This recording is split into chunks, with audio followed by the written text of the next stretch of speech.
এক কর্মকর্তাকে নিতে চলন্ত ট্রেন ফিরিয়ে আনা হলো স্টেশনে। সেই ঘটনায় ক্ষোভে ফেটে পড়তে দেখা যায় সাধারণ যাত্রীদের। তবে ট্রেনটি স্টেশনে ফিরে আসলে সেটিকে লোকাল ট্রেন বলে উঠতে অস্বীকৃতি জানান ওই কর্মকর্তা।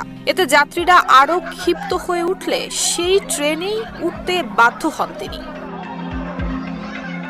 ৩ নভেম্বর বিকেলে বিতর্কিত এই ঘটনা ঘটেছে ঠাকুরগাঁও রোড রেল স্টেশনে। বিকেল ৪টা ২৬ ঠাকুরগাঁও রেল স্টেশন থেকে ছেড়ে যায় পঞ্চগড় থেকে পার্বতীপুরগামী কাঞ্চন সেমি আন্তনগর ট্রেন। ছেড়ে গিয়ে প্রায় ৫ কিলোমিটার যাওয়ার পর হঠাৎ ট্রেনটি পেছনের দিকে যেতে থাকে। এতে করে মুহূর্তেই ট্রেনের ভেতরে থাকা যাত্রীদের মধ্যে চাঞ্চল্যের সৃষ্টি হয়। ট্রেনটি ঠাকুরগাঁও রোড রেল স্টেশনে ফিরে এলে যাত্রীরা জানতে পারেন প্রথম দফায় ট্রেনে উঠতে পারেননি লালমনিরহাট বিভাগীয় রেলওয়ে ব্যবস্থাপক আবু হেনা মুস্তফা আলম। তাকে নিতেই ট্রেনটি আবারও স্টেশনে ফিরে এসেছে। ট্রেনটি ফিরিয়ে আনার পরে ওই কর্মকর্তা ট্রেনে যাত্রা করতে অস্বীকৃতি জানালে আবারও ক্ষুব্ধ হয়ে ওঠেন ট্রেনের ভেতরে থাকা সবাই। ঘটনাকে কেন্দ্র করে স্টেশন এলাকা জুড়ে সৃষ্টি হয় বিশৃঙ্খলা।